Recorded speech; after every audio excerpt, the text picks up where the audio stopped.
Hey everybody, welcome back to Coffee Girls. I'm currently in my dorm room. If you haven't seen me move into my dorm room, that was the last video that we posted. I think I'm gonna upload this, but I'll have it linked down below. But I just wanted to do an update on college for me. Okay, and as much as an update as this is gonna be, the reality is classes haven't started yet. It may not be a very accurate representation of college, but it's basically like, how am I adjusting? Okay, and part of me was thinking, do people really even want to see this? Maybe, maybe not. Some people will, some people won't. But I'm gonna do it for my OGers out there, okay? The people that care. So I honestly just wanted to like talk to you guys about how I've been adjusting. I've been at college for basically 5 days now, and I've just been quarantining in my dorm room because I was in Wisconsin before I came, and it is required that I quarantine in my room. But yeah, so I'm quarantining right now, and I know that we've been really open on this channel and also on our main channel about like eating disorder things. Something that's like kind of nostalgic just being here in the city is I went through an eating disorder recovery program at the beginning of this year in January. It was in Chicago, and I really needed to go through that because my binge eating was really bad. It's a tunnel that you just keep digging yourself deeper because you always feel like you're too far gone. It's like this pendulum that you can never balance, because when you miss a little bit, then your whole day is thrown off. You're in like very black and white thinking. Oh, the air conditioning turned on, but I hope you don't mind. And so yeah, being here in the city, like I just am like retracing my steps a little bit of like, wow, it's bringing me back nostalgia, because I used to sleep over here at Moody because my sister was in the city. I just stay in her dorm room like once a week so that I wouldn't have to walk back to the train to go home. When I was going away to college, this whole time, like before I when coming to college, like I'm just gonna be completely honest because I feel like you guys are going to relate to me, but I started becoming like increasingly self-aware of my body and like my roles. The clothes that I would normally try on that I would like, I put on like before I went to school, and I was like, these aren't fitting me right, like they look bad.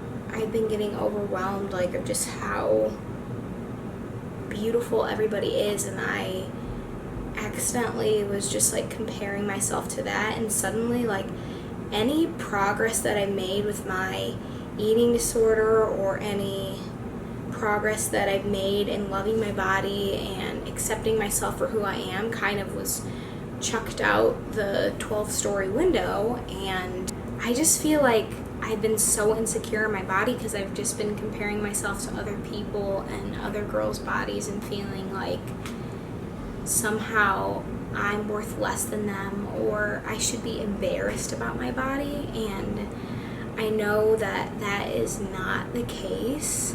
I feel like with celebrities, people become famous because they're beautiful and have a perfect body, whatever that means for the time period. But then also like if you aren't traditionally beautiful in the way that the world sees you and you become famous, it's for some other reason, like you're funny.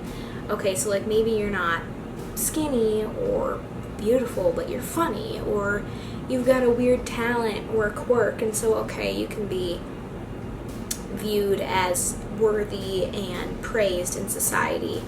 And then it feels like somehow the rest of us who are like looking down from below at all these celebrities are thinking, is this what we're supposed to attain for beauty? Is this what we're supposed to strive to want? And even if in my head I know, like, no, that's not what I'm supposed to be striving for, like I'm a child of God, all these things, when you're still immersed in the culture, it makes it harder for yourself to not subconsciously feel that way or measure yourself up among other girls for the way that your body looks. And I have my journal that I like journal in things about food and about exercise and just like my thoughts and where I'm at. And so my sister encouraged me with Psalm 139, 13 and 14, but I ended up actually going into my Bible and looking through all of Psalm 139, and I decided that I'm just going to pick a pick apart one verse every morning and meditate on it and pray to God about what I learned. So Psalm 139:1 says, "O Lord, you have searched me and known me." In this time of being quarantined, like in my room and seeing everybody out and about, it feels like I'm having FOMO. And I really was not expecting to have this. I feel like I'm a really independent person. I'm full of contradictions. I'm a very independent person, but I'm also kind of needy. Even though I've been alone in my room, I've been still comparing myself. I've been comparing my body, and I've been getting down on myself about the way my clothes have been fitting me. I just feel uncomfortable. It's hot, like I feel sweaty and undesirable, and like all these uncomfortable emotions that I have to wrestle through. And I have to just stop and like tell myself it is not healthy to have these thought patterns and not grab them and address them and acknowledge them and be mindful of why you're having these thoughts. But even go a step further than that and say, I'm going to take these thoughts and I'm going to put them at the feet of the cross, because not only do I want God to be Lord over my life, but that also includes Him being Lord over my thoughts, and taking captive of these thoughts and bringing it to Him with intentionality. And that's why when I was reading Psalm 139, I was feeling so much more peace, and like I could have been moved to tears because of just how much the chapter was resonating with me in my heart. So this is my prayer that I had for Psalm 139:1, which is, "O Lord, you have searched me and known me." I said, "Thank you, God, for pursuing me. Thank you for making me in your image. I praise you for your perfect love. I shout to you in prayer my affection for the ways you lavish me in your grace and unfathomable love. No one understands me like you, for you have made me, searched me, and known me. Before the foundations of the earth, you had me in mind. Your ways are so much higher than mine, I cannot understand them. But this I know, surely goodness, surely mercy will be besides me all of my days." Writing this prayer out to God, it took so much tension off my shoulders, because it reminds me to be kingdom-minded and kingdom-focused, and that includes reminding myself that my worth does not come from how other people view me.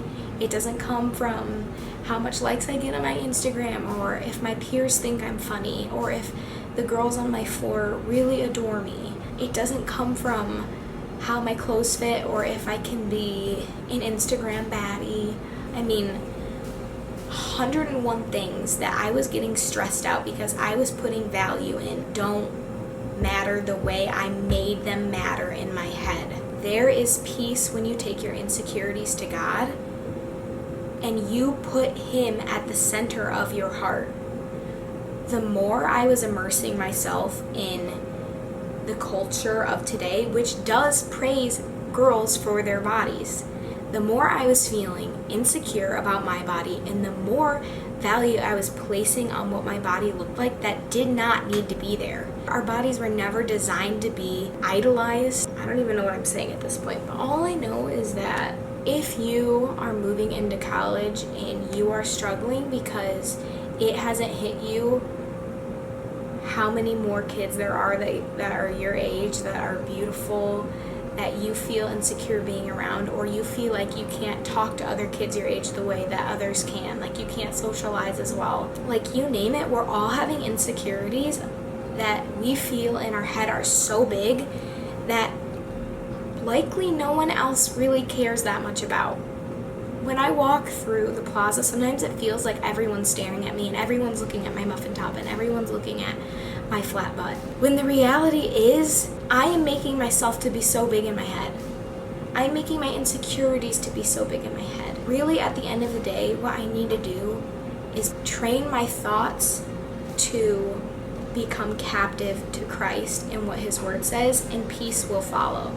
If you are going into college with an eating disorder, or you're going into college with body insecurities, social struggles, just know that you are not alone, I want to encourage all of you guys for these next 3 weeks to take apart one psalm a day in Psalm 139 and go through the whole chapter, and each day write the verse out at the top, and then put your prayer down below it at the bottom, and include praise in that prayer, include thanksgiving, include confession, include your deepest hurts, and when you feel these uncomfortable feelings come up, don't ignore them. Write them down and put them at the feet of Jesus, because you need to address these problems and these big thoughts and these big feelings that you're ignoring, because otherwise this undercurrent wave of anxiety that you feel around everyone because you're putting so much pressure on yourself and the inside is not going to go away. And this is coming from somebody who has been struggling with this and has been wrestling with it for a very long time. I hope you guys were just encouraged by this. It was a very real video. This isn't like me preparing 6 weeks for this. It was just me preparing 5 days in quarantine of just being alone to my thoughts. And y'all, if you let your thoughts go unchecked, okay, it is weeds. It gets overgrown up in there, and it can get hard to prune them away. So keep it maintained, keep it in maintenance, which means come back to your Bible and put your insecurities and your struggles at the feet of Jesus. Pray about it. Tell a friend that you need prayer. Prioritize time in the morning, because that is self-care. Prioritize time in the morning with Jesus, reading Psalm 139. Read it all the way through, pick one verse to meditate on. Y'all, this was real, okay? This is me literally just sweating away over here in this heated dorm room, thinking about you guys and appreciating all your prayers that you've had for me moving into college. I know you guys are more than capable of doing it, and I hope that it blesses you, and I hope that you guys would surrender a lot of your insecurities to Jesus as you start this college semester or whatever season you're in right now, and I'll see you in our next video. Bye. Did you hear that? That was my butt getting off this chair.